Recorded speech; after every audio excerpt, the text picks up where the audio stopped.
Yes everyone, hello and welcome back to the channel, or welcome to the channel. If you don't know who I am, I'm Del FC, a football content creator and a Liverpool fan. So today we're going to go through whether Liverpool can win the league in the 25-26 season, and we're going to get right into things. I personally think Liverpool are going to win the league back to back for the first time ever in the Premier League. Now, of course, quickly before I get into the video properly, I do obviously want to send my condolences to Jota's family, his kids, his wife, his mum, his dad, his whole family. But now into the video, and we're going to start off with a goalkeeping situation. We'll start from the back, working our way towards the front. And the goalkeeping situation, of course, Alisson, the best keeper in the world in my opinion. If not, then you're probably looking at Courtois. It's got to be Alisson for me, the best keeper in the world, the best keeper in the league. And how can you not say we're in safe hands in the goalkeeper position with Alisson and then Mamardashvili coming in as well? Mamardashvili obviously had his last season at Valencia. We bought him and basically loaned him back to Valencia, but now he's coming in as the second choice. I won't say I've watched too much of Mamardashvili, but in the Euros, I watched pretty much every single Georgia game, and he was outstanding. I think that was that game where he made a record amount of saves in a World Cup match, I'm pretty sure. But to come in and learn of Alisson as well, and then eventually go and be the #1 keeper for us, is going to be amazing.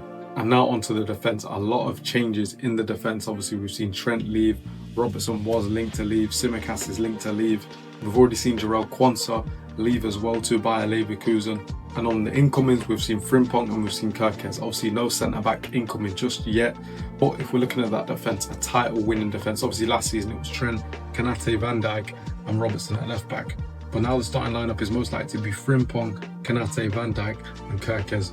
Obviously, we've got Conor Bradley there as well. Last season he had his injury problems, but him and Frimpong this season I think will be battling for that right-back spot throughout the whole season. And then now onto the best centre-back pairing in the whole league, Van Dijk and Kanate. These two, the way I look at these two are just monstrous. They complement each other so well.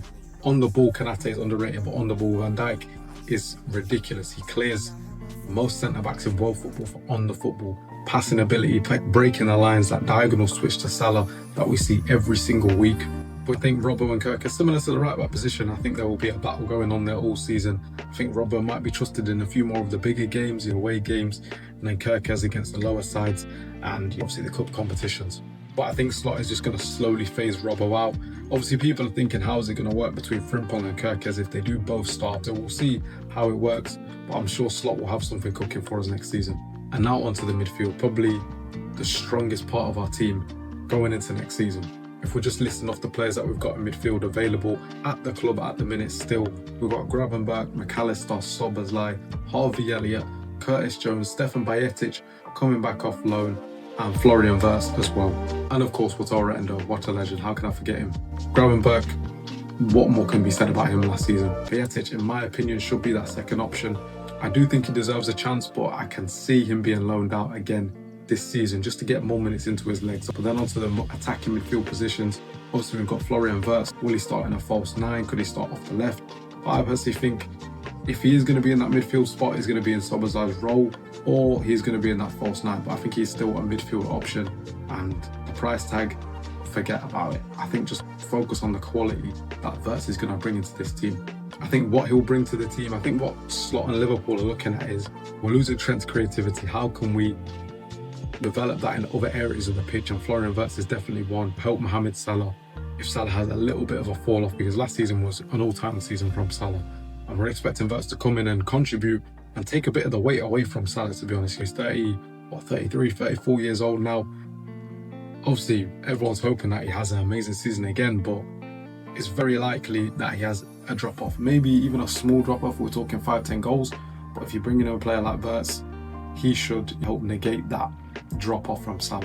And then you've got Alexis McAllister. I personally believe one of the best midfielders in the world, not just the Premier League. What he brings to this Liverpool team is underrated. The way he can dictate a game, get on the ball. You know, I feel like he's one of those, if you don't watch Liverpool every week, you don't understand the importance of Alexis McAllister. Now, if we're looking at Dominic Szoboszlai, I think another one who, if you don't watch Liverpool every week, you don't understand his importance. Obviously, people just say he's like another Jordan Henderson, he's a runner, his hard work, his tenacity, his defensive work. They're all obviously his positives. Last season, I'm pretty sure he had the most goals and assists against the Big Six as a midfielder last season, or I think the stat was the most goals and assists against the Big Six for Liverpool, apart from Mohamed Salah. And then obviously we've got the possible outgoings of Harvey Elliott. I think Curtis Jones will stay, and I think he's a perfectly good rotation option. There's a lot of discourse between Liverpool fans and obviously other fans. Is he good enough? Is he not good enough? Why are we selling Harvey Elliott when he just had the tournament of a lifetime at the under-21 Euros? Why are we keeping Curtis Jones? But I understand why we're selling Harvey Elliott. Obviously had that great goal away in the Champions League at PSG, put us ahead in the tie. Obviously we ended up losing that in the end, but I just don't think Slot sees him in this team. I don't think he's athletic enough, and Harvey Elliott, I just don't see where he fits in with Arne Slot and his ideas, his system, his tactics. I'd love to keep him because he loves the club, he's a Liverpool fan, he gets it, but it's just how football works. We can't keep everyone and hope that they blossom into this amazing player whilst sitting on the bench. So that's the situation with Harvey Elliott. But in terms of lack of options, let's say the midfield three going into next season is Gravenberch, McAllister and Florian Wirtz. And then on the bench or reserve options, you've got Beatic if we keep him around, Endo, Curtis Jones and Soboslai. I think that is more than enough to win us the league again. And then obviously now into the front line, and this is another place where things have changed a lot for drastic reasons and will change because of just transfer reasons. Nunes potentially on his way out to Napoli. Let's start off with him. You know, last season, again, not the greatest. If we were to keep Nunes, I wouldn't be too disheartened. Obviously, I think it's 3 seasons now. Last season was his 3rd season. I think his 2nd season was his best season in the Europa League as well when we're in there. He was doing well in the Europa League and in the Premier League, a decent amount of goals and assists alongside it. Him and Salah built up a bit of a partnership, but last season under Arne Slot, I just didn't think it worked out. Diaz was playing in the false 9. And obviously, unfortunately, with Jota's passing, I think if we're selling 2 strikers, we've got to buy 2. It's that simple. Or we keep Jadon Dance, who obviously went out on loan last season, had a big injury, went out on loan. Right hand side, Mohamed Salah, lot sorted.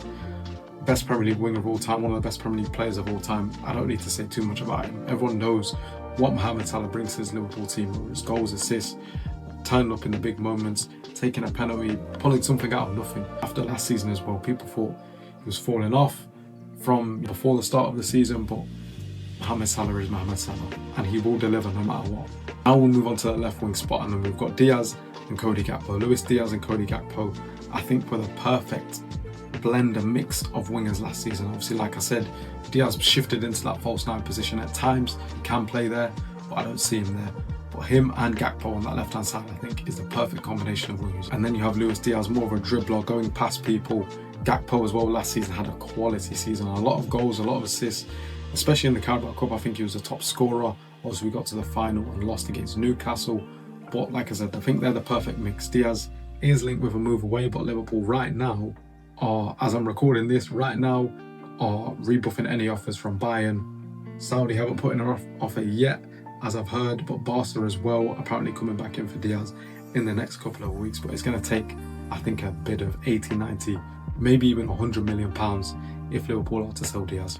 We've seen all the links, all the talks about Alexander Isak, but let's be real, how much is he going to cost? £150 million or £100 million up front at least. Apparently money's not a problem, but I just don't see Newcastle selling. I really, really don't. It will be the dream target, the dream signing. I think whoever you put in that striker spot, no matter who it is, Michael Edwards goes out and finds a young striker who goes and puts him in there. I still think we're going to win the league with the creativity and the goals that Salah will score first of all, the chances that Salah will provide. You'll still get enough goals from Gakpo and Diaz if we keep both of them. And then, you know, have that main hit striker in Isak, or that younger striker in someone else like a Katike or whoever it may be. I think there will be enough goals in this side. Oh, bloody hell. But yeah, I think there is still work to do in the transfer market. I think centre-back is definitely where we need to strengthen. I forgot to mention that earlier on. We definitely need another centre-back because it looks like Joe Gomez is staying, but Quansah is gone, so a centre-back needs to come in, possibly another midfielder, and obviously Chiesa as well. Completely forgot about Chiesa. He might be on his way out, so potentially 2 or 3 players in the front line as well. I think it's still set to be a very, very busy summer. Liverpool, Harvey Elliott still potentially leaving, a couple of loan deals potentially happening. Tyler Morton, who was another player, I think he'll permanently leave this summer. But in terms of what we have right now, I think it is very, very strong. Just a few more pieces and we'll be there at the end of next season and we will win the league. Liverpool are going to win the league in the 2025-26 Premier League season. Yeah, that will be the end of the video. Obviously all my links, especially my TikTok, will be down below where I post daily football content. This is hopefully where I'm going to be posting a lot more on YouTube, you know, a couple of videos a month, hopefully, you know, hopefully it's a weekly as well, not just the Premier League, not just Liverpool, but, you know, football content as a whole. So yeah, like, subscribe, comment, know what videos you want to see in the future, and yeah, see you later.